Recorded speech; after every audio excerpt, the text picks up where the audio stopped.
alifariki dunia bila kamwe kumwona mwanamke. Ilikuwaje hii?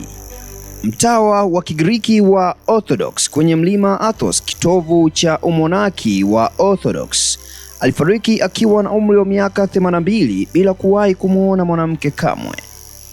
Hii ni hadithi ya Michael Tolotos aliyezaliwa miaka ya 1856. Michael Tolotos alikabiliwa na mwanzo mbaya wa maisha yake wakati mama yake alifariki masaa 4 tu baada ya kuzaliwa kwake.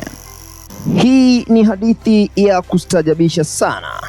Amezaliwa na kulelewa ndani ya nyumba ya kitawa yenye kuta. Michael Tolotos hakuwahi hata mara moja kujitokeza nje ya malango ya nyumba ya kitawa. Katika kipindi hiki chote, sheria ilipitishwa mwaka 1060. Yaani sio 1960 wala 1860, bali ni 1060, iliyopiga marufuku wanawake na wanyama kuingia mlima Athos. Ilikuwa ikitumika. Ni sheria ambayo bado inasimama hadi leo. Huyu Michael Tolotos aliishi maisha yake yote kwa kujitenga, akikingwa na ulimwengu wa nje bila kukutana na mwanamke au kumwona hata mmoja.